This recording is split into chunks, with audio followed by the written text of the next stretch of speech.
You'll get over heartache. You'll get over heartache. You'll get over heartache. Hello and good evening, St. Lucia. Thank you for staying tuned to another episode of What's Happening Now with Laura. And I must apologize for our late start. You know, we usually try to always be on time, but today some things just could not be avoided. And so we thank you for waiting for us and joining us this evening. I must tell you, St. Lucia, if you remember, some time ago in March, I believe it was, I had an episode where we spoke about making visible the invisible, and it was all to surround an event which a group of ladies, two ladies actually, Dr. Franklin Brown, Dr. Greta Franklin Brown, and Mrs. Portia Thompson were putting together to honor women who we just, during our normal everyday lives, we don't really give a second thought. Well, although I was the guest speaker at that event, I really had an opportunity on the weekend to really come to terms and grasp what these women really go through. As you know, I would have talked about mentoring or leading a small group of young children from Laborie, ranging from ages 7 to 15, and they form what we call the Laborie Nightingales, which is a junior choir in the Laborie Catholic Church.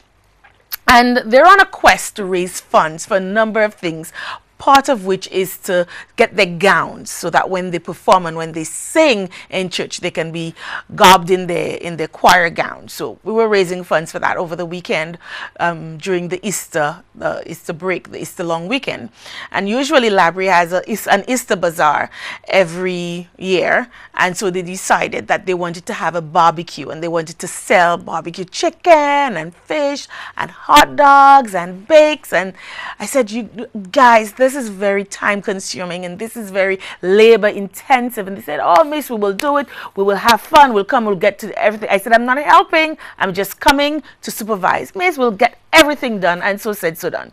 These children from Saturday went shopping all on their own. I took them to Vieux Fort. They did their shopping, came back. They cleaned their chicken, cleaned their fish, seasoned everything, and were ready to go for Sunday afternoon. Sunday afternoon came, and guess who got stuck behind the grill? Moi. I never knew how many muscles you use to grill. I mean, I grill sometimes at home, but whoa, grilling for the public, oh my gosh, my arms still hurt. I cannot understand.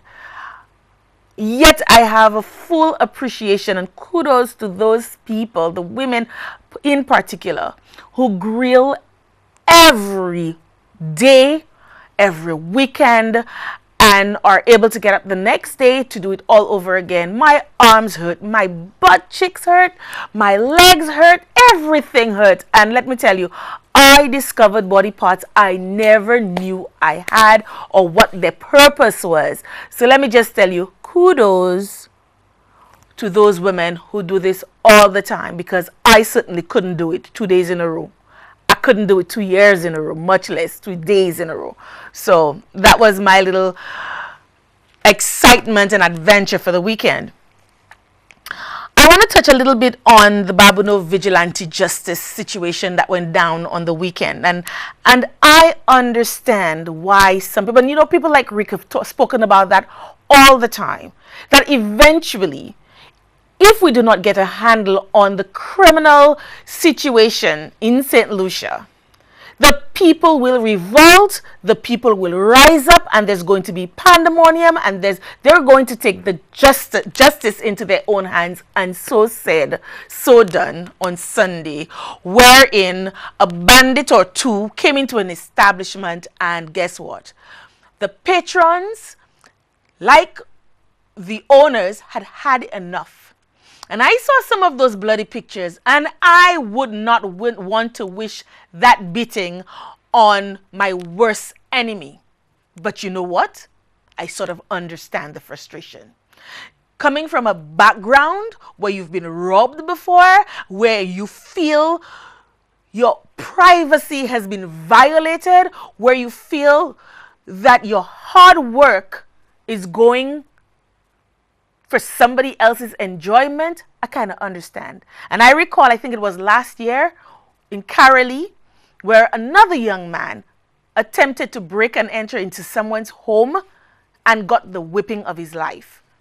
But I must remind St. Lucians, despite how vindicated you may feel, and I hear a lot of people saying he didn't get enough, he should have been whipped even more, he should have been dragged down to the town square and whipped, village square or town square, whatever you want to call it, and whipped even further, castrated, maimed, you name it.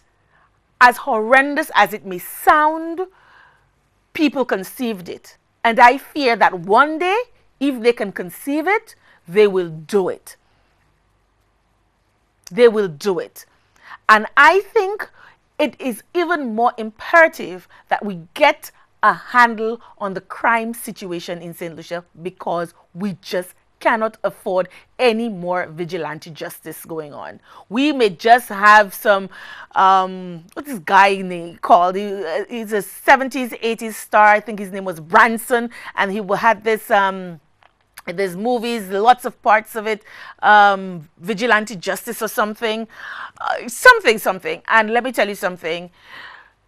Yeah, that beating that this guy got, Charles Bronson was the guy, was the actor's name, Charles Bronson. That beating that this guy from Babonneau got could have come straight out of a Charles Bronson movie. No word of a lie. No word of a lie. But let that be a message sent to all the criminal-minded people out there, that no longer are St. Lucians going to sit idly by and play the victim, roll over and die because you say so, because you refuse to go out there and get an honest day's job for an honest day's wage. But I want to remind St. Lucians that there is a little something called the law. And sometimes, as unfortunate and as unjustified as it may seem, sometimes what you may deem as your right may very well turn into your wrong. As long as a person has been accosted and arrested and can do no more harm, you are not to harm not even a hair on that person's head. Now, you can hate me for saying it, and you may not agree with me, but that in fact is the law. And charges can be pressed against you if you have been deemed to have overpowered an assailant and continue to whip him within an inch of his life. The result will be no Charles Bronson movie where Charles Bronson got away with everything that he did. You will be expected to face our broken justice system. And sometimes the justice system gets mended in the nick of time to mete out justice against the righteous. So please bear that in mind. Still on the same path of crime, it is unfortunate also that we have visitors to our country. They're coming to engage our young people, and they're getting the worst end of our hospitality. And I'm talking about the visiting Dominican netball team who were robbed within hours of setting foot on our shores. You know, the old people say, "Sin pani situes pani vole." There must be someone who knows that some deadbeat guy somewhere ain't working nowhere, ain't got a day job or a night job, so that means he's not getting a paycheck, and has come into $14,000. Somebody somewhere must know something. And I'm making a special appeal on behalf of those Dominican people to please, if you see anybody who should not be having a huge wad sum of cash, please alert the police. And if for nothing else, if not for the money, but so that these young people can get their travel documents to travel back to their countries when the time is appropriate. I would really love for, and I'm making that appeal on my behalf for the Dominicans visiting our shores to engage our young people in meaningful, lawful sport. Please, if you know something, please alert the police so that they can get back the travel documents of these people. Even if they do not get back the money, but I'm certain they would quite appreciate their travel documents. Now, there's something that goes, no good deed goes unpunished. And it is with sorrow in my heart that I have to hear on the news that a pregnant woman got hurt and injured while trying to mediate or put peace amongst warring people, fighting people, and she ended up getting hurt. And it just goes to show no good deed goes unpunished. I mean, here is a good Samaritan trying to put peace and getting hurt in the process. People, we need to learn how to control our rage. We need to learn proper conflict resolution. We need to be able to mediate in a peaceful manner our problems and issues with one another. Because whilst those two people who were fighting did not get hurt, two other people, a mother and her unborn child, are hurt. Let us try to be as peaceful-like as we know we can be. And I know that some of us in our ancestry may have Carib blood, and we've been taught in school, I'm not sure now, so many things being debunked, that the Caribs were warlike people. Let's try to behave like more civilized people and to mediate and to employ peaceful conflict resolution practices when dealing with issues. Blood does not always need to be shed. Now, which turns me to political science. Last week on Newsmaker Live, we heard from Honorable Philip J. Pierre, and he made a number of pronouncements. And I, for one, I don't know about you, but I, for one, sat and thought to myself, am I hearing correctly? Am I hearing correctly? I want to touch a little bit on some of the things that he talked about. And I'm going to, over the next few weeks, go a little bit into it, a little bit. But tonight, I want to stick with the NICE program. I know he talked about NICE, and I know he talked about the brouhaha that happened in the House. And he talked about CIP, but I want to focus on NICE for a minute, because NICE, I have always had a somewhat love-hate relationship, for want of a better phrase, with the NICE program. I think NICE was conceived in the nicest way possible, pardon the pun. But it eventually turned out to be a corrupted program, and I'll tell you why. Before I tell you why, though, let me just share with you some words that Mr. J. Pierre just bandied about, and then we'll get into the nitty-gritty of it. Semantics. I cannot count how many times he threw that word out. Now, I know I have a predilection sometimes of repeating a word, and sometimes some of you ask me if that's the word for the day, and I say, yes, it is the word for the day. But I think Mr. J. Pierre's, word for last week was semantics. Semantics. I want to tell you what the meaning of semantics is. It's the meaning of a word, phrase, sentence, or text. And I'll use it, I'll give you some context there. The end of a contract leads to non-renewal, which is not the same as being fired. But whenever Timothy would have said to Mr. J. Pierre, the contract's ended, or whenever the callers would say that the contract's ended, he would always revert to saying they were fired, they're unemployed, and and compares with semantics about the contract ending. But guess what? A contract is a written or spoken agreement with certain stipulations, such as the length of time of the contract, the scope of work, for instance, contained within the contract. So when someone says the contract's ended, I fail to understand how Mr. J. Pierre can now say they were fired. They weren't fired. No, but they made redundant. Their contracts simply weren't renewed. They weren't renewed. And so, you kind of have to ask yourself, does Mr. Pierre really understand the word semantics, or is he trying to mislead? Like him, I don't want to say being dishonest. Is he trying to mislead the nation into thinking that these people were always meant to have a job under NICE?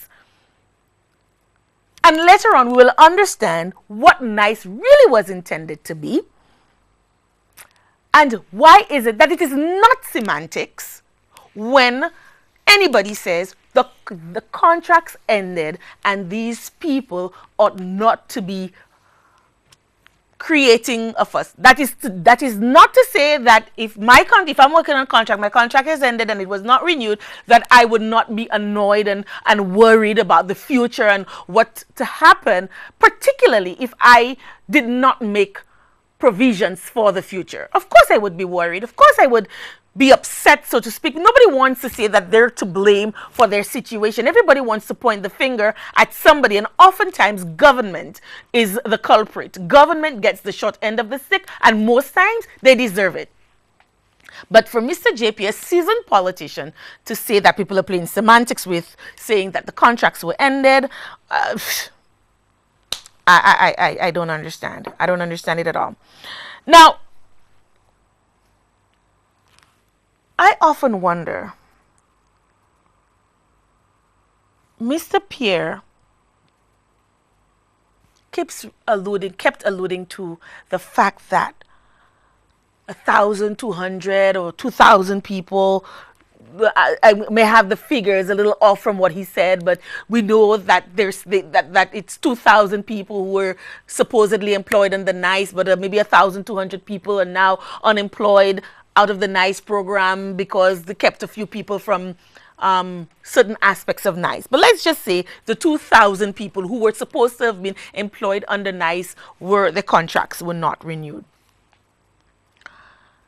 I get the impression from Mr. J. Pierre that these people were supposed to have had employment for the 5 years or the 3 years the program was instituted, and continued on and on and on ad nauseum.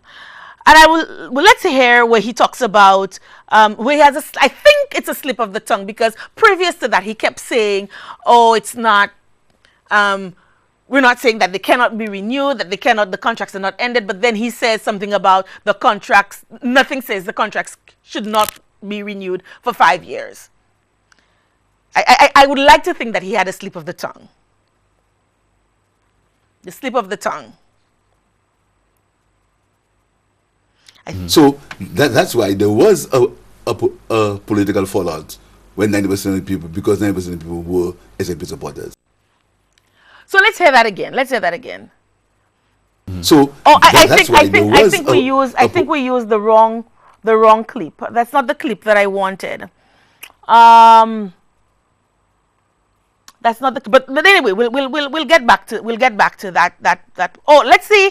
I think something about selfishness. Because I think it's actually selfishness that you would think that only one set of people had to be employed, 2,000 people, the same set of people all the time for 5 years, when that was not the basis of NICE. So let's try that clip. The fact is we talk about semantics about a contract. Right. They are not working. No, it's whether- and they have their families whether there's to a feed. we have to agree whether there's a But contract. the same or contracts not. were renewed for 5 years. Now I couldn't hear that too clearly. I hope our viewers at home could hear that, because there was a lot of static from my end.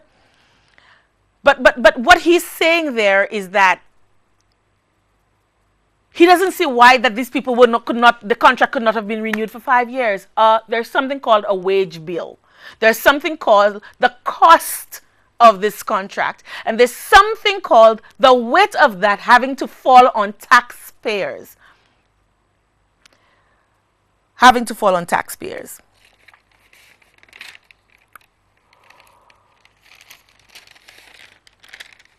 Mr. J. Pierre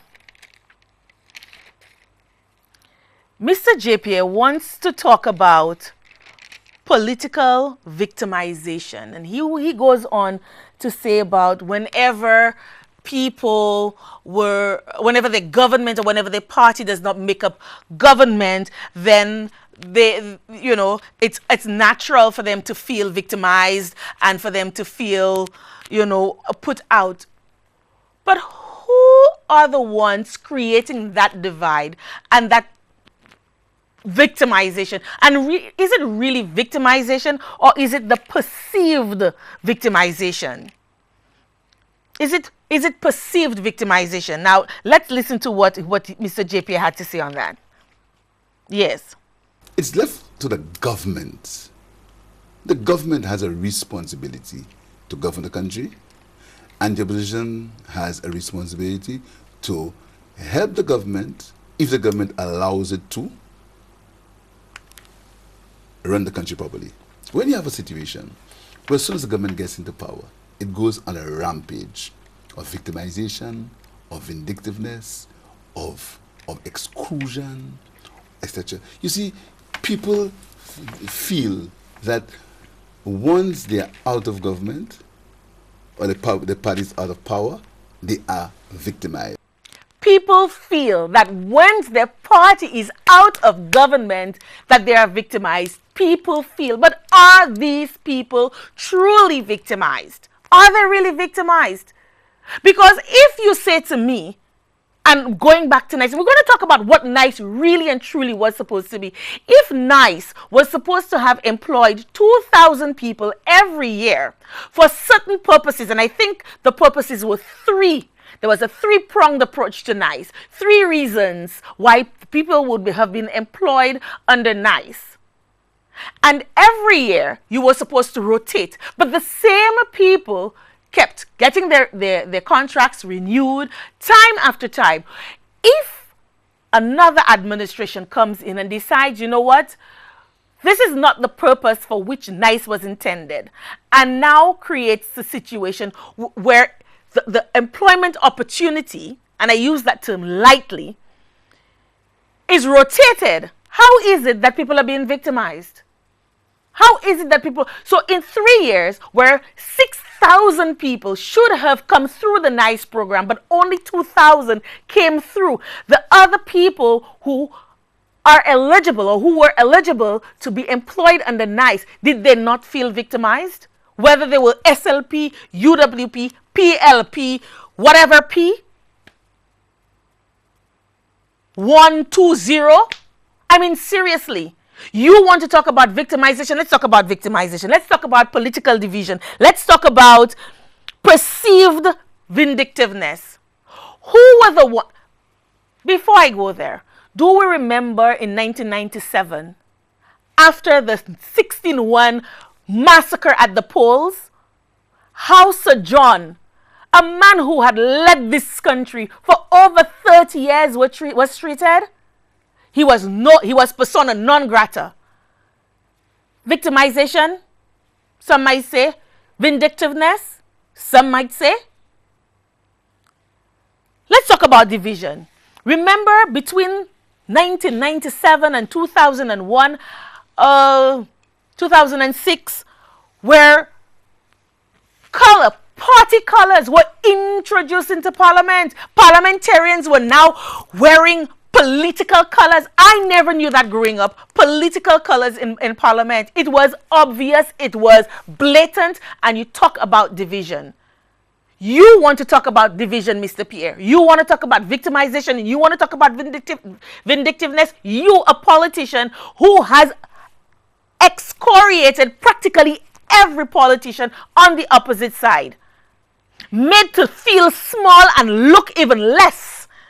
You, who would say not too long ago that the Labour Party supporters are not supporting their party enough. They're not being vocal. Let us be real. If you are going to be in opposition, and that goes for any party, I don't care who it is, and that goes for every politician. If you are going to talk about unity, and if you're going to talk about cutting out vindictiveness and victimization, you should be talking to the masses, not just the yellow or the red people. You should be talking about everybody together, in tandem. You should not be dividing. You should not be drawing lines in the sand and then want to talk about victimization. But you are creating the opportunity. You are giving full birth to perceived victimization and vindictiveness. And I'm not saying that there isn't any kind of victimization going on, but if you want to say that you want to be a change, because you kept talking about that throughout your interview, especially now, we need to change what's happening now. That's not what you were saying before.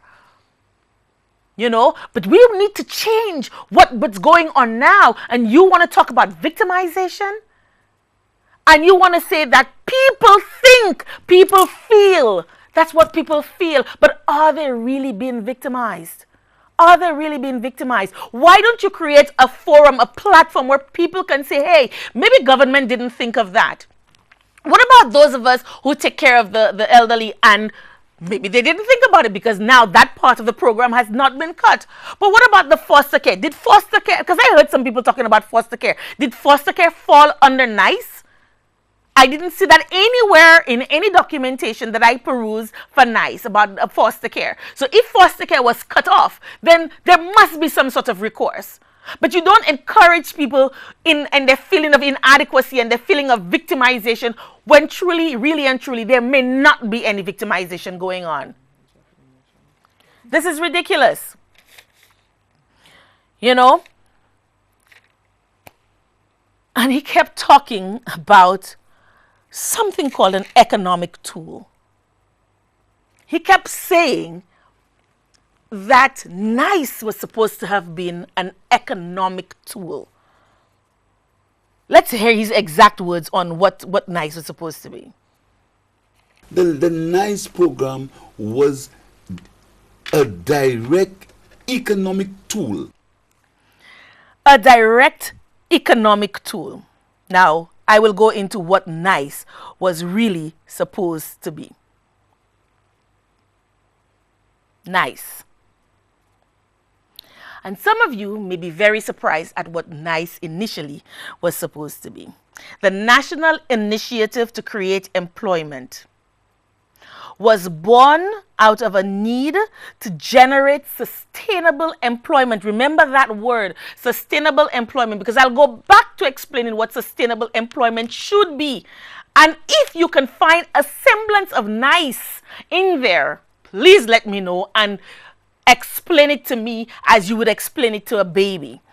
The National Initiative to Create Employment, NICE, was born out of a need to generate sustainable employment opportunities for the people of St. Lucia.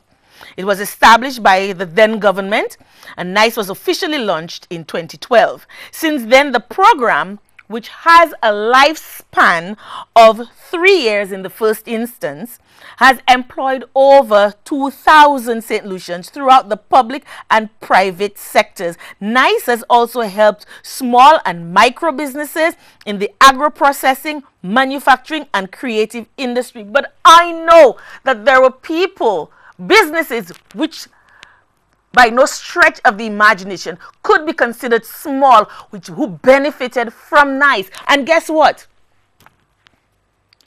They were given an advantage that small businesses, people who employ 2, 3, 4, 5 people, could have used to create an opportunity for themselves to expand expand and to be able to absorb more workers. Here, what or how these bigger businesses were able to exploit NICE to lower their wage bill while increasing our wage bill as a country. 60-40 sounds familiar?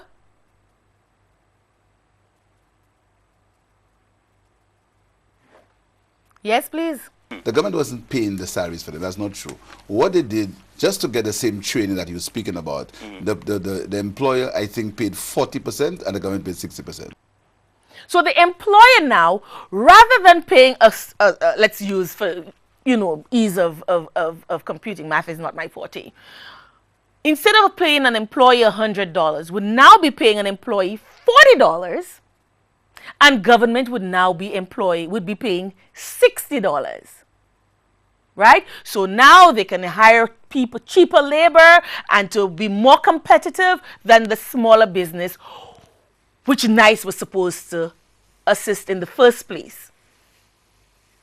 Okay? I don't see anywhere where it says for established businesses. It says NICE is to help small and micro businesses. Small and micro. Not medium, not big, not large. Small and micro. To build capacity in the areas of employment creation and or expansion.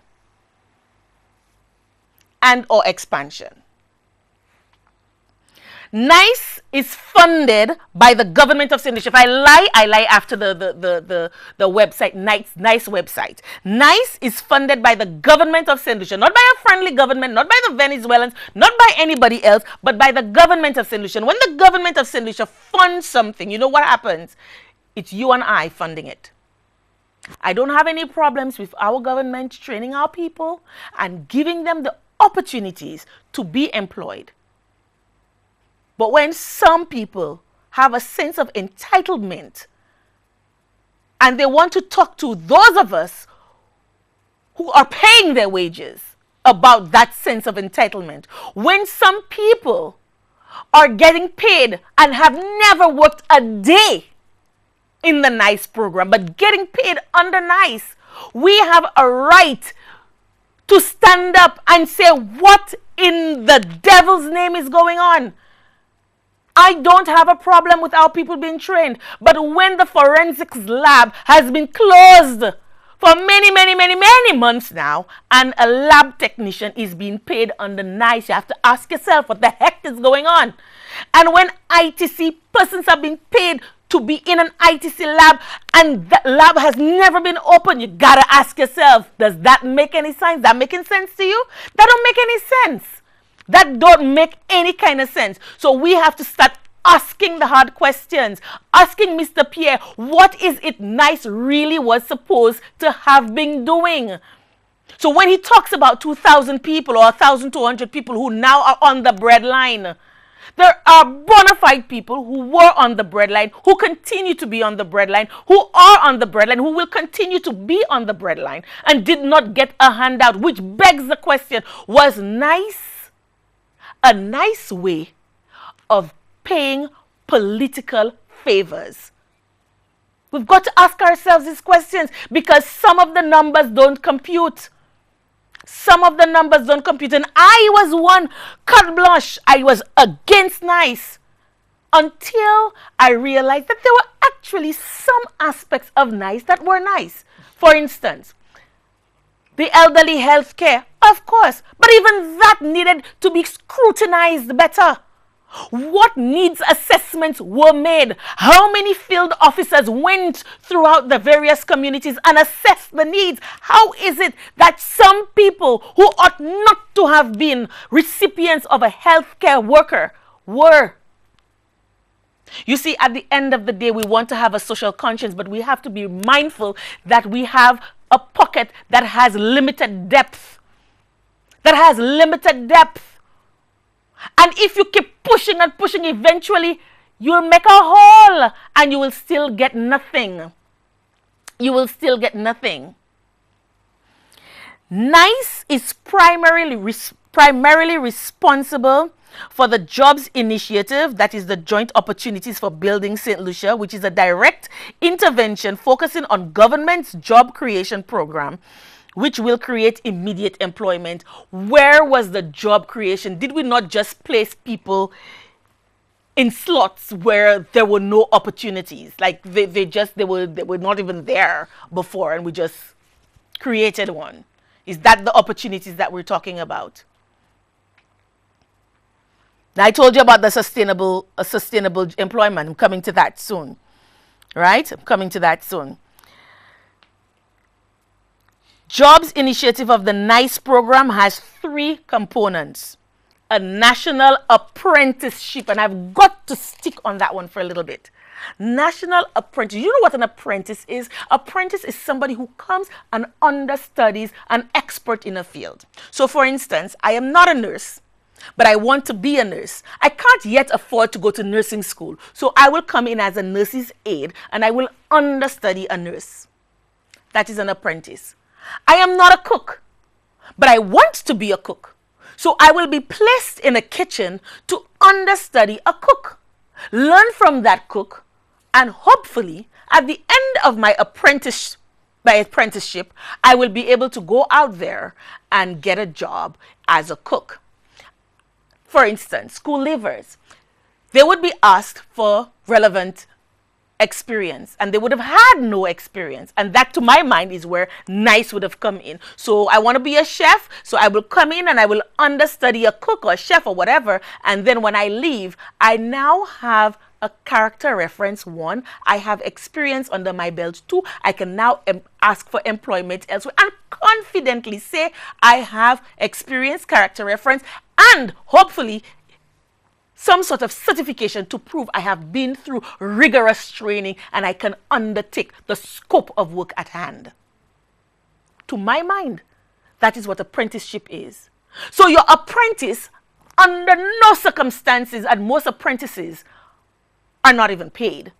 Just ask Mr. Reno Kajada what he thinks about apprentices and getting paid. Apprentices, under no scope, no stretch of the imagination, should be getting paid more. Should be getting paid more than the expert in the field. And oftentimes that happened.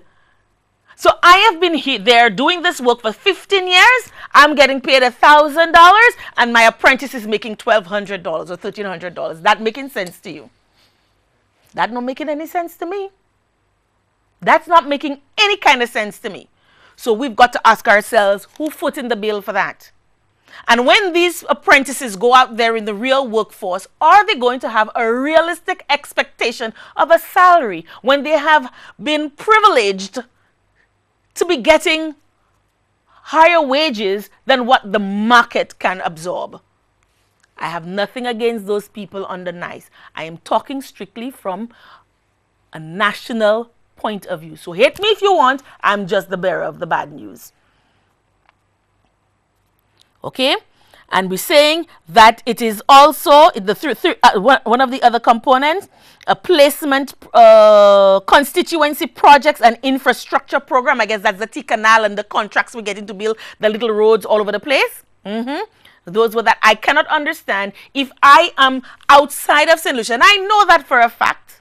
I know that there were people who got contracts. They were not even in St. Lucia at the time. They got contracts to build roads to their homes and elsewhere. They're not even in St. Lucia and they're getting contracts. So tell me about victimization, Mr. Pierre, and tell me about handouts, and tell me about NICE is supposed to be, what NICE is really supposed to be. I know that for a fact.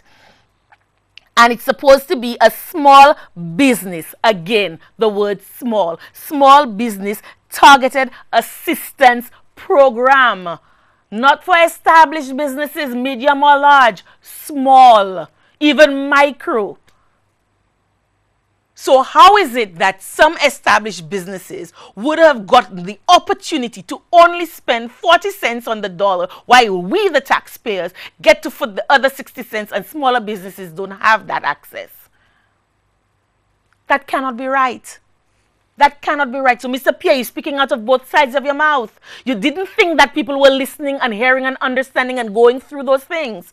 You know, and sometimes we are so gullible as a nation. We just, you know, we just suck it all up. We just take it all in, you know, because our party member says so, our party leader says so, and so we just accept it all. Rubbish. No, start to stand and think. Stop and think for yourself. That not making sense. And ask Mr. Pierre, and don't come and tell me because he says, oh, yes, I agree. No, you don't agree, because he's deliberately playing semantics with your words.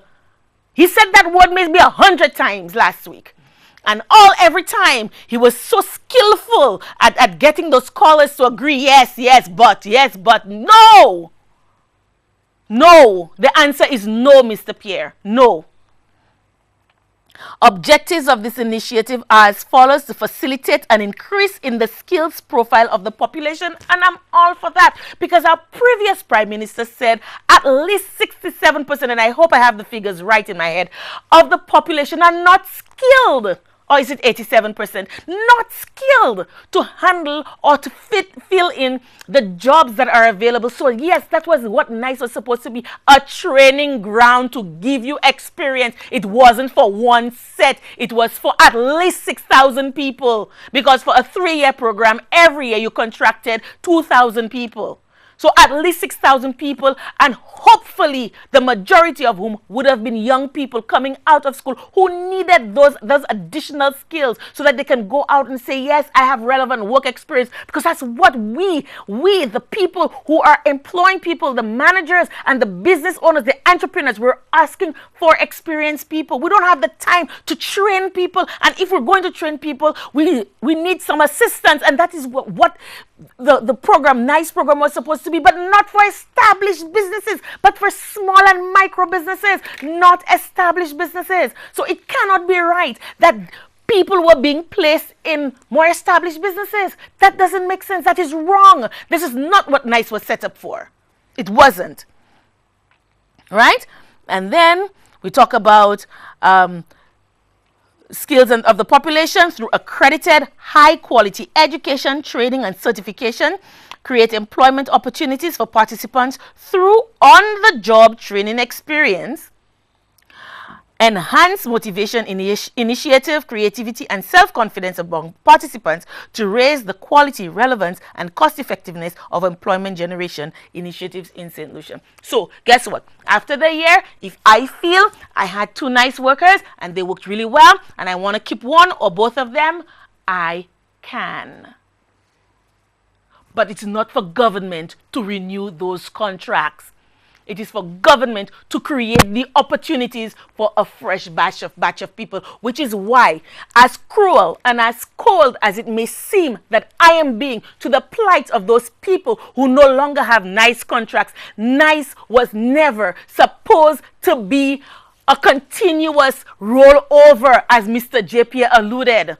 It was never supposed to be that. It was supposed to be short-term training, apprenticeship, assistance to small businesses. I don't hear the small businesses complaining. I don't hear them complaining. So it leads me to I ask the question, are the people who are really complaining, did they not understand what it is that they were getting into when they got a NICE contract? Or are they that selfish and entitled to think that they're the only ones who needed the training? That is so wrong. And there's so much more that we need to touch on, but unfortunately, time is against us. We started 15 minutes late, and I hope we get our 15 minutes back. And I have a guest, and he's sitting there nodding, and he can't wait to get his teeth sunk into what we're talking about. And I cannot continue with all what I wanted to talk about, you know, like the exorbitant civil service wage bill and all of that. And I want to talk about economic tool, but guess what? Economic tool and sustainable employment are so heavy and so big. I'm going to have to leave it for next week. And we're going to talk about it a little bit more, because at the end of the day, NICE is a corrupted program that was meant to do so much good for the people of St. Lucia. We footed a bill, a heavy bill, a hefty bill, and we did not even get 1/8 of the fruits for which that program was supposed to have yielded. I don't mind saying that the past administration corrupted what was supposed to have been a nice program. Would you for a break? When we come back, my guest? What happens now?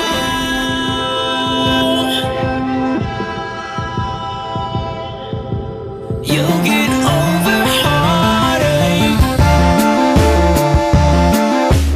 You'll get over heartache. You'll get over heartache. Okay, we seem to be having some difficulties because I can't hear the theme song, and we're coming on. If I'm not looking at the monitor, I can't see. But thank you for staying tuned. And I wish I could apologize for being so passionate tonight, but no, this has been a week coming, and really, while going on the preamble, I just got a message from one of our viewers saying that she too had been attacked just outside her home. And if she had not had the foresight to hold on to this man's gonads, God alone knows what would have become of her. And I applaud her. You know, St. Lucians, we have to fight back. We've got to fight back. We've got to reclaim our sanity. We've got to reclaim what is rightfully our own. But let's always remember that we cannot use excessive force. But if I applaud this woman for holding on to the man's gonads. If that's where you get, that's the most sensitive part of his body, that's where you can get, and he's dragging you, by all means, wrench it off. Wrench it off. I have a guest with me, and as you know, this month, I said this month is going to be dedicated to young people, and there are some young people who call in every week, and I begin to recognize their voices a little bit. And last week we had one, and this week I have a young man by the name of Pernil Joseph with me. He's from the community of Dennery, and I can tell that he loves his village much as I love my village of Labrie. And he's a young man. He's the last of 5 children. And his parents are what we call salt of the earth type of people, a farmer and a cook. And his dream is to be a social agent of change. And Pernil, you're going to tell us a little bit about what exactly you mean when you say a social agent of change, and to be the best at being him. Welcome, Pernil. Hi, good evening, Laura, and good evening, St. Lucia. I would like to thank you, Laura, for giving me the opportunity to be here this evening, to come to the homes of St. Lucians and to, speak on behalf of St. Lucian youth. It is very important that the youth feel that they have a voice, that they're being heard. And for too long, we have been sitting back and been taking on all the pressures of society, all the issues and the stress, just as any other ordinary St. Lucian would, but have not been saying anything. And all that can be reference to the youth is how they're lazy, and how they're not doing anything, and how they can do better, and how they're all the wrong things in society. The youth have just been sitting back, and as Laura indicated, I want to be a social agent of change. I want to empower the youth, empower people like myself to say that, you know what, we have a voice, we have issues, and we need to let the powers that be know what is going on, know how we can help, because we can always help. We don't always have to be sitting and waiting on our parents, on government, like what is normally done in St. Lucia, waiting on government. We have to do what we have to do. You understand? Pick up our load and carry on, and stop being weak, but be strong and be social agent of change ourselves. Myself and St. Lucia youth, they need to get up and do what they need to do. Well said. I mean, I couldn't say it better. And I think something is in the air. Mm-hmm. Yeah, something is in the air. What did you think of some of the issues that we talked about, I spoke about? Just choose any random and get the ball going. It was a lot. I sat here looking at Laura and I was like, oh my gosh. I said, you know what, Laura, can we pray, please? Because I mean, you're really passionate, and I I'm happy about that. You understand? You need to be passionate. We need, like Rick says, we need to stop being sheep. Everywhere we go is me, and we follow the leader. We need to we have brains. God gave all of us brains, and we can think. We can sit down here and analyze things, you know. And what has happened here during this week is what happens the week before. There's always different things happening, and we need to have a say. We need to emerge as leaders, young people. We need to emerge as leaders. I always say, you can't be a follower all your life. All your life. You've got to learn from someone, so you learn from the ones who come before you. You can't learn everything from a book. Another thing is, if the ones before are doing things that are wrong, you don't learn the wrong things. You understand? You try to inform yourself. You try to how would I say it? You try to give yourself that empowerment to know what is good, what is right from wrong. So when the leaders are doing things that are wrong, openly wrong, you as young people say, this is not what I want to follow, and this is not the way it's supposed to be done. We all have reasoning, and we all have the powers of God deduction. gave us all of that. Yes, and we can see what we think is right, how it works for us, because at the end of the day, government is supposed to be working for the people. For the people. And we keep saying that the youth is the generation that's coming, it's the future. Well, the future is now. And if what's happening now is not benefiting you, it's not benefiting me, it's not benefiting any young person, then we've got to stand up and we're say, going to suffer in the future. Absolutely. Do you understand? But like I said, not taking over the show, but go ahead. I would like to, at this time, say a prayer for the youth, for St. Lucia, and for all the ills that are happening in society, because I really feel that we need prayers as a society. We need to come closer to God, and at this time, wherever you may be, listening to this program, I just would like to ask that we bow our heads for a simple, short prayer. Before you start your prayer, make sure you put a little word in for Mr. JP. JP. Oh yeah, and we're praying for Mr. JP too. Yes, please. Because he really needs some divine intervention right there. Right. So, Lord Jesus, I ask that you may come into the hearts of every single St. Lucian, from the north of Cap Estate to the south of Mulashik and Vieux Fort. I ask that you send forth your spirits and your blood, the blood of Jesus, to cover this nation, to cover from the east in Dennery, from the eastward point of Lapointe to Columbet in Soufrière and all its environments, dear Lord, in the west. I ask that, dear Lord, you send forth your spirit on this nation, that you bless us, that you guide us, that you help us to reason, for us to be able to listen to each other, dear Lord, that we may pick the good from all the noise and the troubles that affect us on a daily basis, dear Lord. We know about the incidents that keep happening, the rape, the problems, the social issues that are happening to our children, that are happening to our youth, our grown-ups, our senior citizens, dear Lord. There is no particular group that is not affected, dear Lord. And I ask that you send forth your spirit on this land, and you give us, the people of this nation, the strength, the power, the confidence to stand up, to say that, dear Lord, we take this nation and we put it in your hand, that we bless we put the peace, we ask for glory, we ask for mercy for this beautiful fair Helen, dear Lord. As you see my community, dear Lord, I put the power of Jesus in the community of Dennery and in the community of Vieux Fort and that of Micoud and Strozel and everywhere in St. Lucia, that you may send forth your spirit on this beautiful land, dear Lord. Guide us. Be with us. In your mercy and in your name, I pray. In Jesus' name. Amen. Amen. All right. Now, back to business. And wonderful. And I'm getting messages. Yes. They love your energy. They love it. I mean, this is different. I never had anybody come on the show and pray. And pray. So, you know, we're always asking for prayers. People are coming on. We need prayers. We need prayers. Nobody's ever prayed. So, kudos to you. Yeah. You've stumped your mark. You've made your mark. One of the things that has been plaguing St. Lucian youth, regardless of communities, employment. How do you, what's employment like in your community of Dennery? In my community of Dennery, we are blessed to be in the center of two powerhouses in St. Lucia, the north and the south. And although the south has been taking a beating, you know, from the 90s with the removal of, you know, they were not having so many businesses in the free zone and the different areas, but we still have a little life coming out of Vieux Fort. So you find there are some people who are employed in Vieux Fort from Dennery, and you also have castries. We're in the middle, so you have people going to castries to work. I myself work in town. I work at Vidbouteille, and I have to travel from Dennery to Castries every day. The unemployment situation is one whereby, I mean, in Dennery, people are looking for opportunities. They are searching. They are trying to get us out. And I recognize a particular issue that we're having in Dennery as well is even the fact that we're located between two powerhouses, the North and the South Vieux Fort Castries, you still have employers who know that they're not paying so much, tend to ask you where do you live, and recognize that, you know, because you live in Dennery, you would obviously have to pay bus.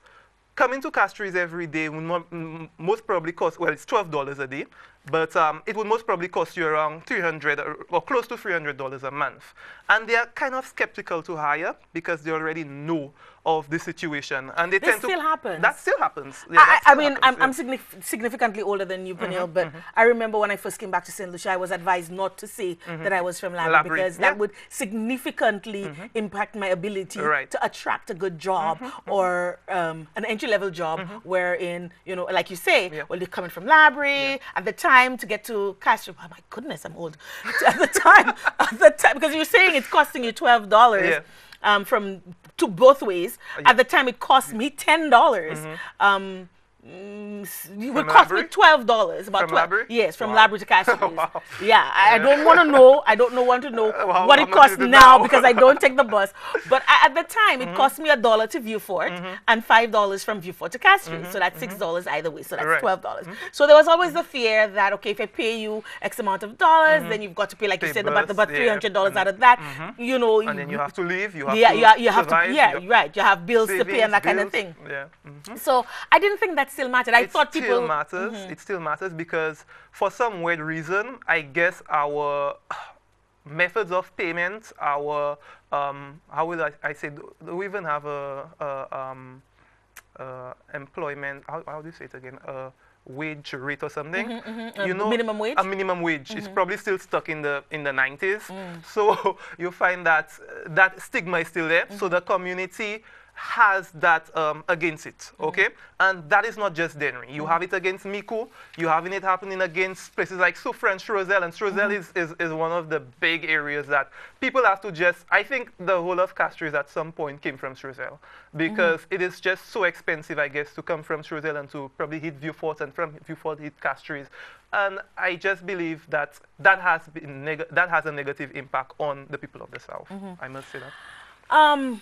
So, which leads us to sustainable employment. I mean, I want to talk a little bit. I know I'm going to talk. That's not to say that I'm going in depth into a sustainable employment because I want to really deal with sustainable employment because we keep banding that word around as if it's you know it's just like commonplace. It's like rice, you know. but it really is not. Just bear with me. Sustainable employment is to create functioning markets that provide opportunities for employment, to develop local skills, build market infrastructure, and create long-term opportunities for investment. So I'm thinking this is the job of government, to create sustainable employment. If it is that we're able to create sustainable employment in communities like Dennery and Labrie, that would negate coming to traveling all the way to Castries, say for instance, for somebody like you, to get employment or go down to Vieux Fort for employment. I mean, Labrie is a little bit, Castries is a ways off, but we have Vieux Fort, which is right next door. You're right. But should the government be able to create sustainable employment, and bear in mind what it is, to provide opportunities for employment and to develop local skills? Now, I'll give you an example of sustainable employment that was created in Kenya. Right. You know, sometimes you have to go outside of our shores box, to be able to get an understanding. They were using waste molasses. They were able to use waste molasses from the sugar industry to fuel clean cookers that improved health and cut carbon emissions.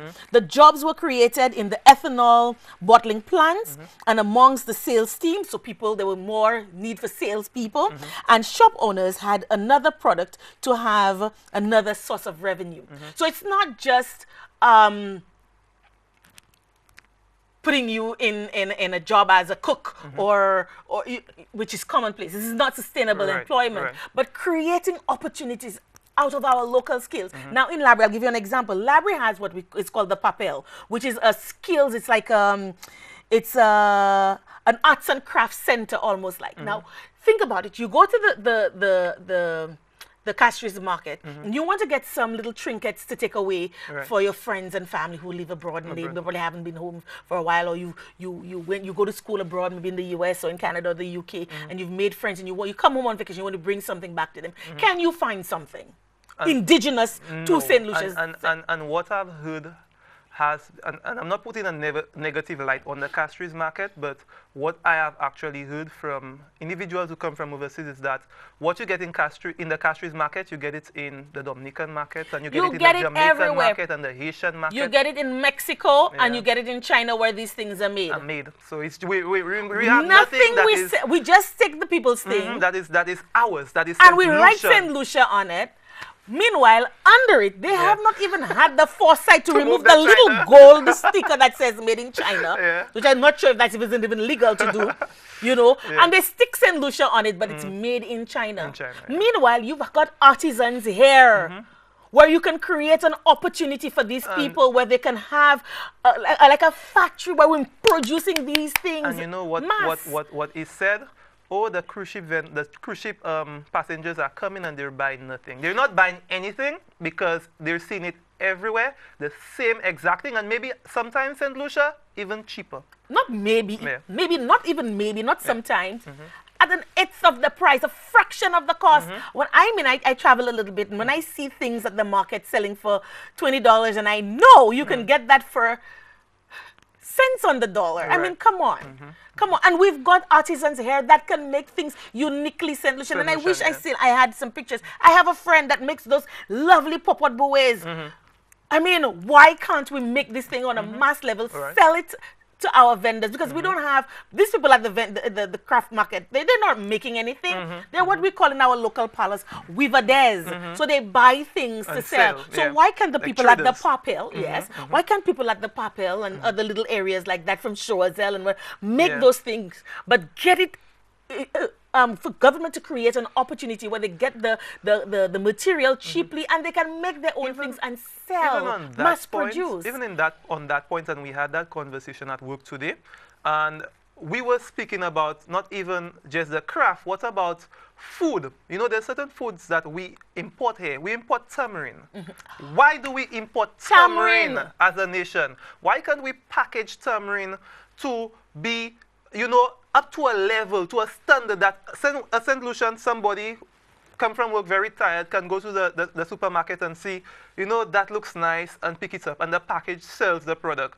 We St. Lucians think of final or last, or how would I say it, a finished product as putting the tamarind in a clear bag and selling Sell- it. but- That is not the way. But listen to this. This is what government can do. Create the opportunities for project delivery, like what you're talking about, the tamarind, that's a project, project delivery, and financial expertise to support, expand, or replicate market development and similar to what Jeff is doing. And I have to applaud Jeff and this young man who is doing the thing with the Sagassum seaweed. I Right. mean, beautiful. Yeah. That is what is called sustainable employment. And these are some of the projects that we need to engage our young people in and engage not just our young people, but on a community When you say level. Jeff, you mean the Global Environmental Yes. Project? Okay. Yes. All right. Okay. Yes. Thank you for. Yeah. I keep telling people all the time, Yeah. do not use acronyms, Acronyms, because right. they're so specific You to. said Jeff, and I thought it was someone. I was like, to me, his name is not Jeff. It's yeah, Jazz. Yeah. But Yeah,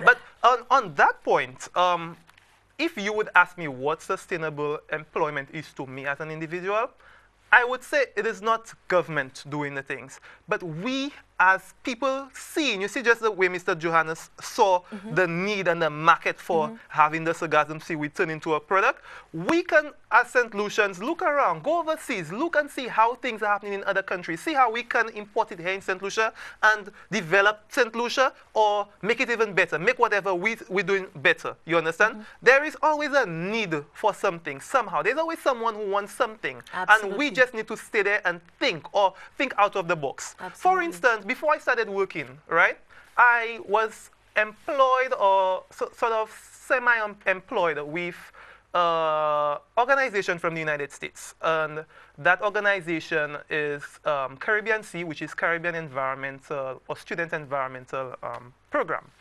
And a lady from Tennessee by the name of Miss Mary Beth Sutton comes down to St. Lucia and has different activities. She works with USELEC, she works with JEF, the JEF program, she works with different organizations to help children, because she focused on children, to help children recognize the environment, to keep the environment clean, to learn about the watershed and the need for environmental sustainability and development.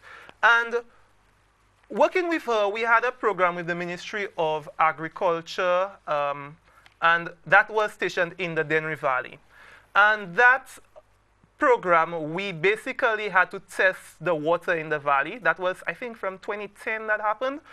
That's one of the camps, the summer camps. She initiates with USELEC. And we had to basically test the water in the valley because the valley has a lot of pig pens. I heard about right, that. a lot of pig pens close to the water. And the program was to basically take the pig waste and turn it into manure so that the farmers could use which is a more natural, more, Organic, organic, more healthy sort of fertilizer, just like the sargassum.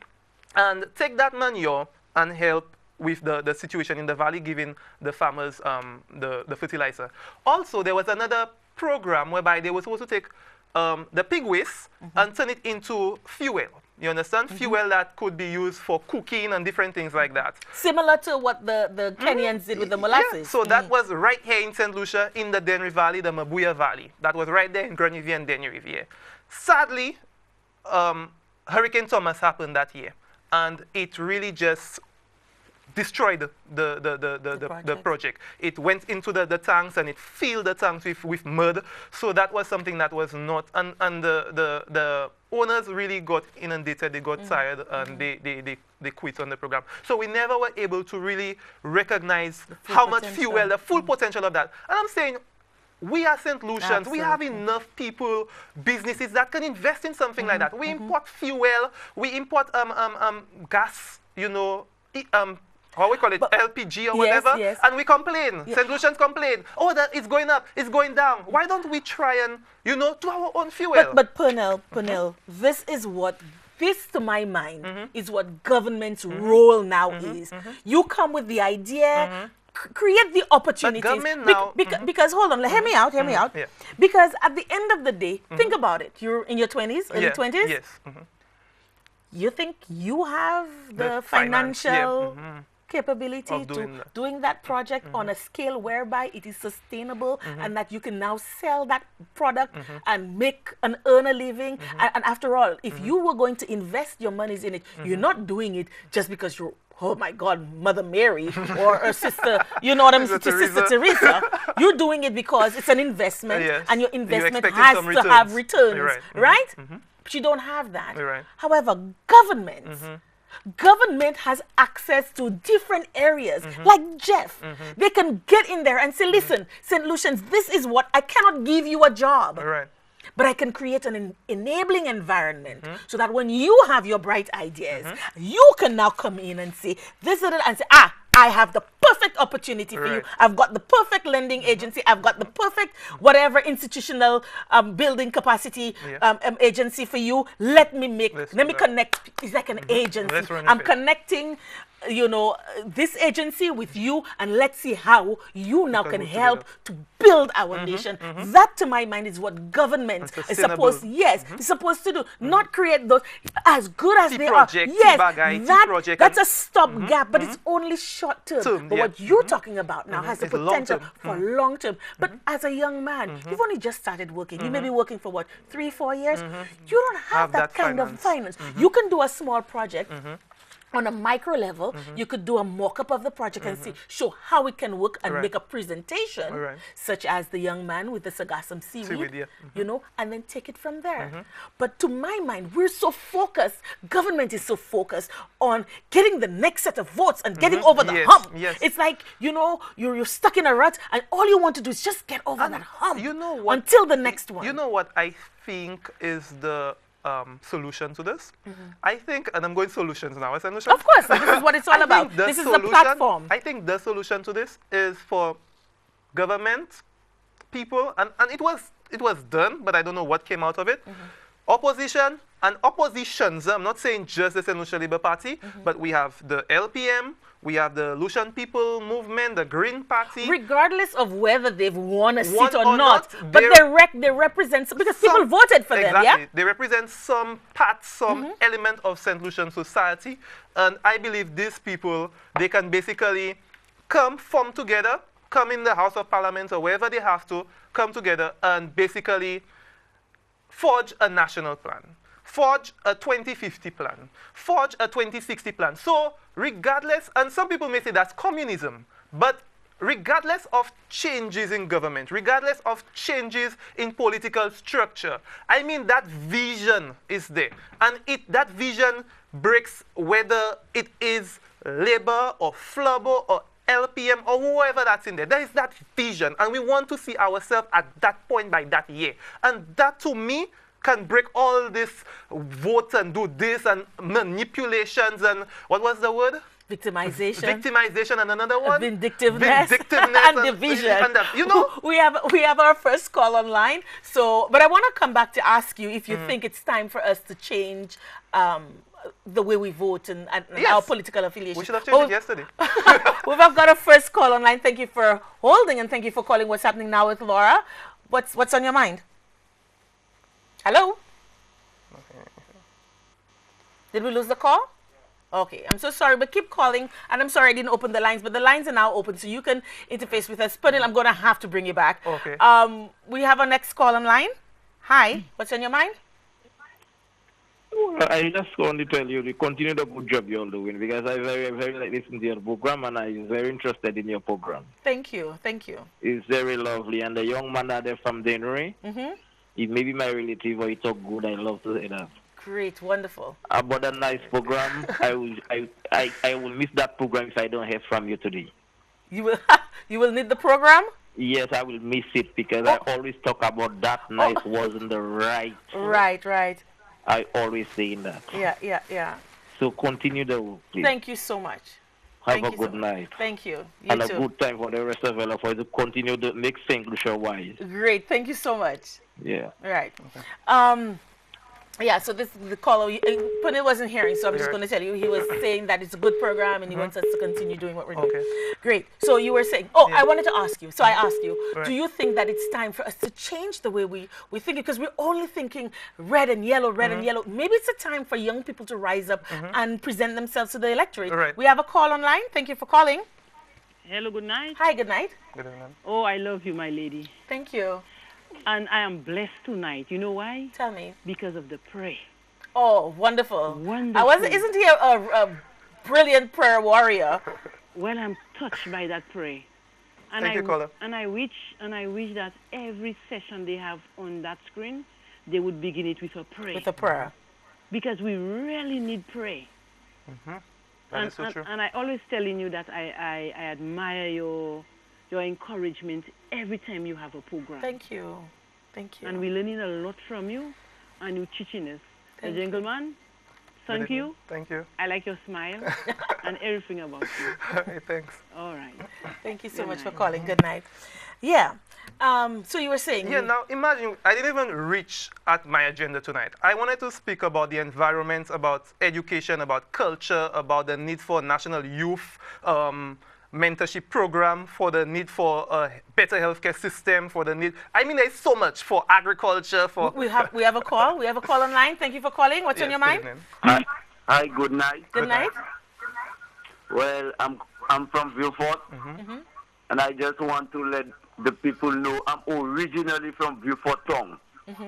And I can tell you, Laura, you see Vieux-Fort self, we need work in Vieux-Fort. When they're talking about Vieux-Fort, I am from Vieux-Fort self, and I'm telling you, I born and raised in Vieux-Fort. We need work in Vieux-Fort. If you look at the mess of the young fellas in Vieux-Fort, mostly all the young fellas is marijuana, they smoking alone, and they don't have a job. I telling you, Vieux-Fort is like a ghost town. And I telling you, I was a strong Labour Party supporter, and you see what they're building in Vieux-Fort, we need that. They could jump high, we jump low, we need. I think we lost the call. With the situation with the Vieux-Fort, the project, I was really not for it when it came to the extension to Maria Islet. I was not for it again when it was in Lemon Grove because I'm an environmentalist and I'm looking at these issues, and we St. Lucians tend to not see. We tend to be very short-sighted and not see the hurdle until we lose the product. We lose the thing. Then we say, that is what we had. When we go overseas and we see it and we say, oh, that's what it was supposed to be, well, we lose it already. You understand? But I'm hearing some things in the fray that they're no longer going on to Maria Islet. And if that is the case, kudos. I really would appreciate if they would not go on. Well, I don't know that they're not going on, but I know that there's a lot of talk about the causeway, and I've asked a lot of questions of the National Trust, and I've promised the National Trust. They lost a great opportunity to explain a lot of things to the people of St. Lucia, so I'm going to try to bring them back on. But I've asked a lot of questions of them with regard to the causeway to Maria Island. But hey, employment is something that is needed. We have another call online. Thank you for calling. What's on your mind? Yes, hi, good evening. Good evening. Hi, Laura. You all been hitting some good points there, which I really like. And I like your program. Thank you you. look like a real bold-faced person, and I like that. Jeez. You literally just get a hat. And the shit that man was talking the last time.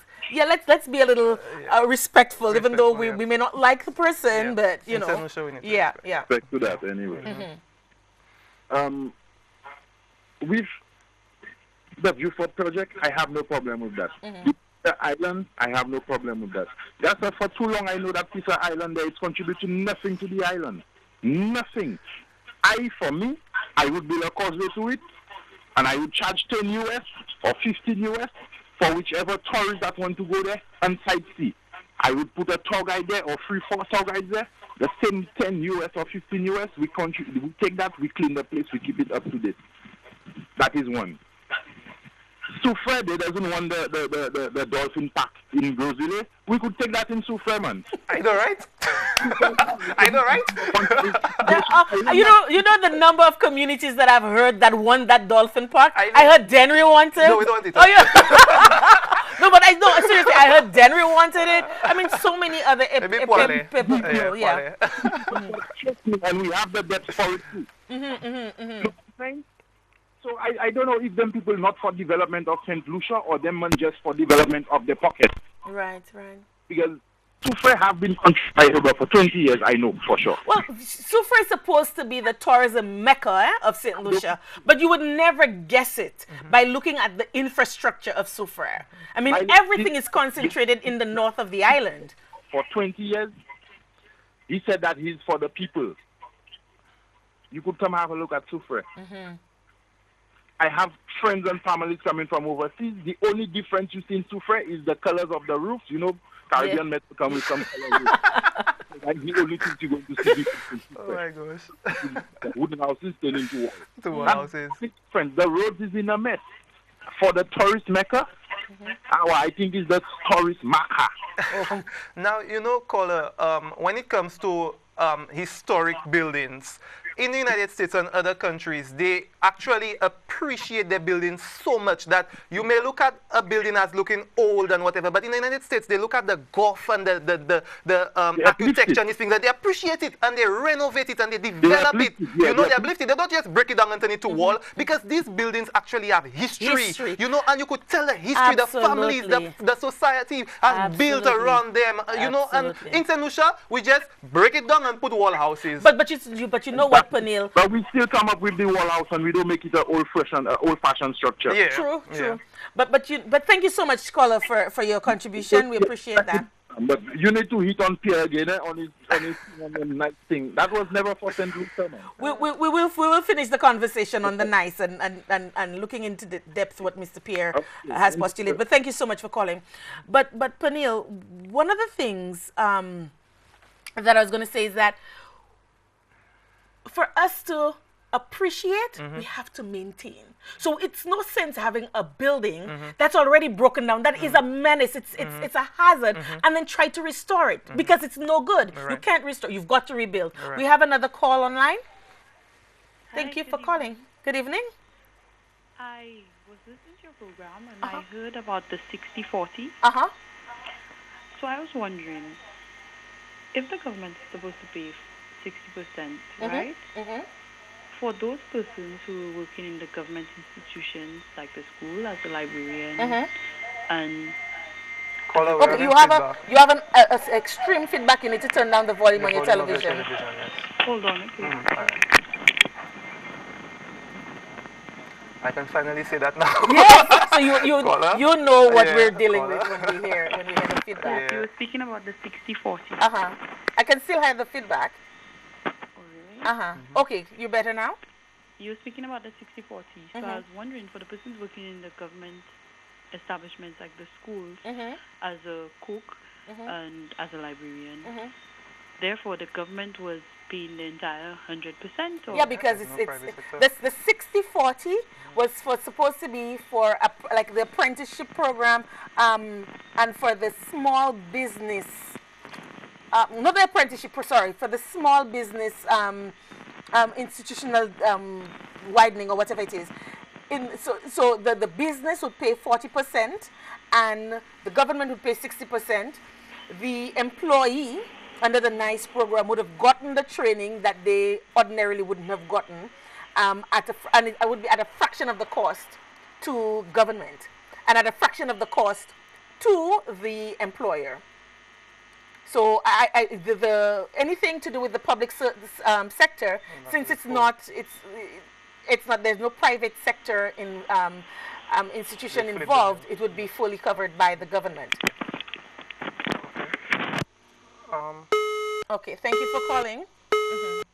So even when it comes to, I looked at, and when I come to you and speak to you on behalf of the youth, it's not just me.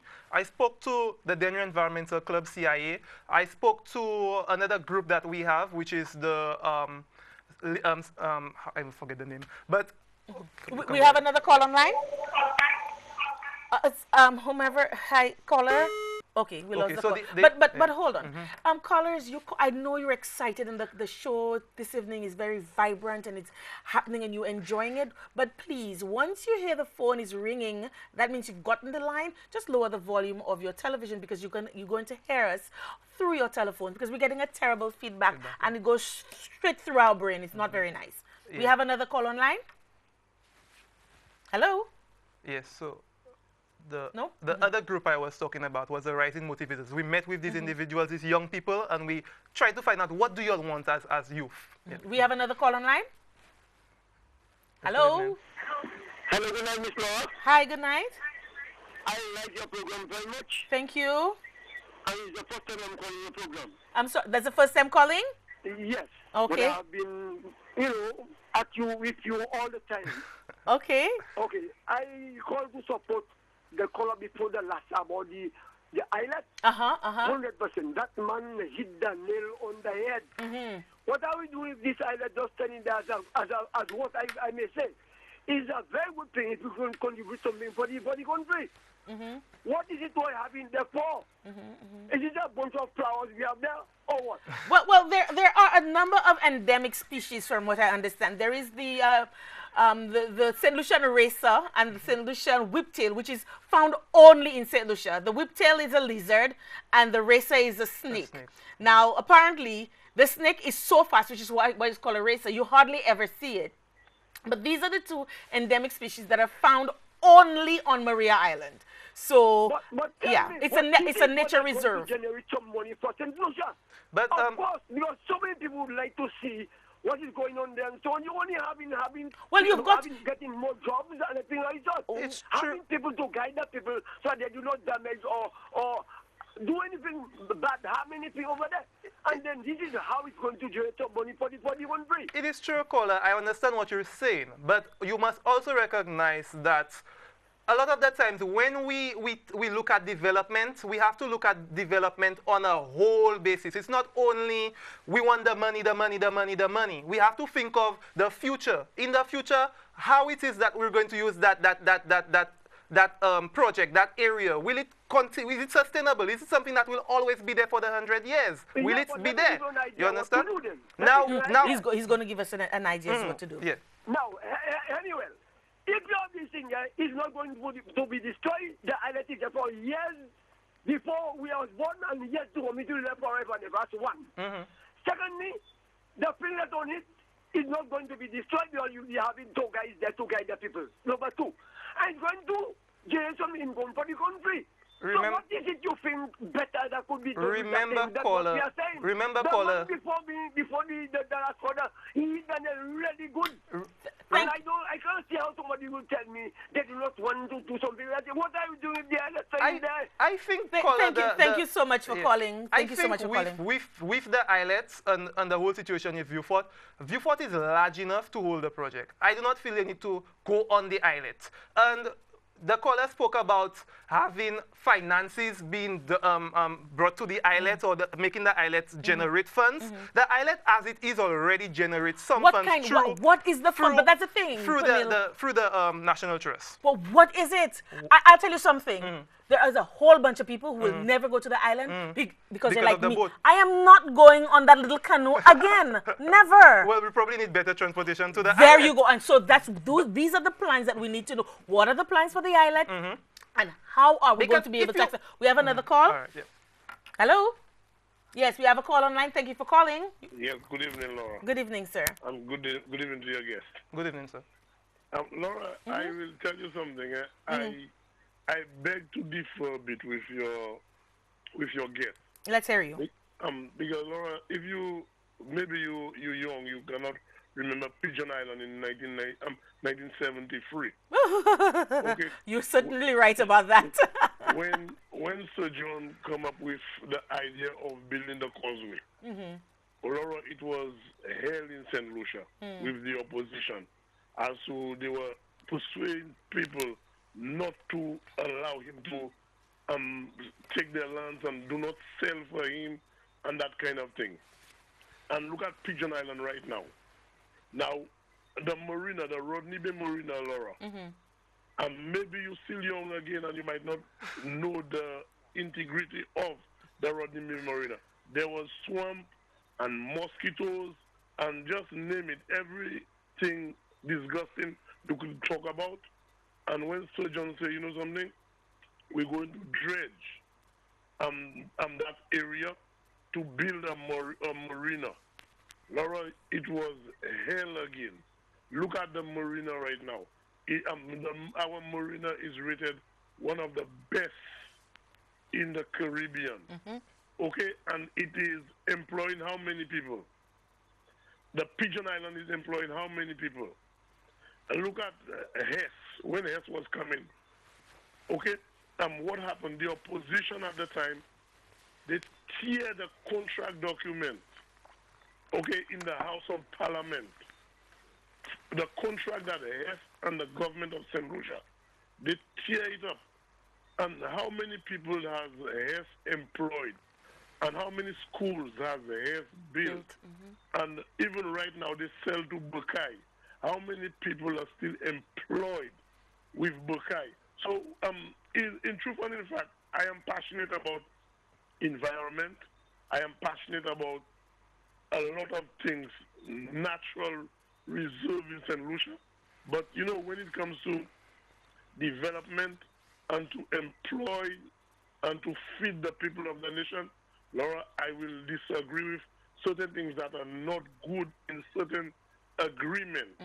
But, you know, when it comes to employ the nation people, Laura, I am all for it. But though I might disagree with certain things, but I am all for feeding the mouths of St. Lucia. So in principle, you agree with the project, but you may have some issue with certain aspects of it. Aspect of the principles in the project.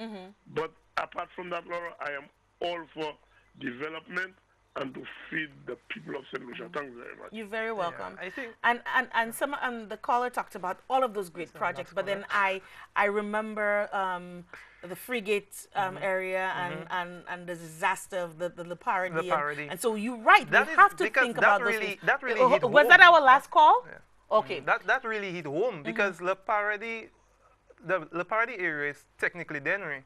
And the amount of wildlife that we lost in that area, you understand? My dad works at Bodley as a farmer. A lot of people doesn't know Bodley is a farmland. But he could have clearly, you could have clearly see the amount of the snake population in that area really increased, really spiked when the Le Paradis project happened. We lost a lot of endemic birds and species to that particular area. So we need to stop being callous, you know, when we take on projects. You know, it's not because we're a small developing state and a small developing island that we're supposed to take everything that the investors send at us and say, okay, we want food, so let's take hand to mouth. Yes, we need to let's also prostitute say, ourselves. let's prostitute ourselves. You know, that is the right word. We need to say as a country, let us stand up. And yes, we want the development. Yes, we want to move forward. Yes, you can help us. You can be a social agent. But you need to respect our environmental laws. You have to help us better our country. But Pernille, by the same token, and I know we're running out of time, and I promise I'm going to bring you back because he's got a list of things, and we didn't even touch on maybe not even a 16th of it, but we're gonna get there. Yeah. When we have agencies put in place as caretakers, if they are unable to carry out their mandate, we need not to remain, as you said, as you coined the phrase from Rick, remain as sheep and just take it. We have agents in place whose mandate is to see about those things and be vocal. And a lot of the times they're not. They're not, yeah. And we just accept that. And some of the people who some of the time support these agencies, they only do it when it suits their purpose because they're being impacted directly. That is true. But if they're not being impacted directly, then you don't hear them. You know, when I was at school, there's something that we learned, and it's called NIMBY, not in my backyard. So it's not happening to me. It's not affecting me. It's not affecting my family. I don't care. Hands off.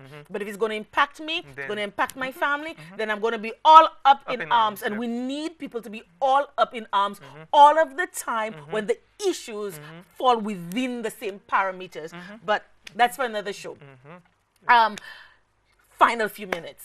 Okay, St. Lucia, I'd just like to say, although we didn't really hit the nail on the head, but we need to recognize the youth. We need to uplift the youth. We need to listen to the youth. Because as youth, you see life in a different perspective. You're basically in a twilight whereby you're growing out of being this kid with all these dreams and aspirations and all this sense of you could reach for the stars, and you're kind of going into that sense of reality, where reality just hits you in the head and says, you know what, sit there, go to work, eat, sleep, and go back to work, and that's life, you know. Or some people don't even have the ability to do that. They probably have to be home or by the block and go home, and it's just a different life for them.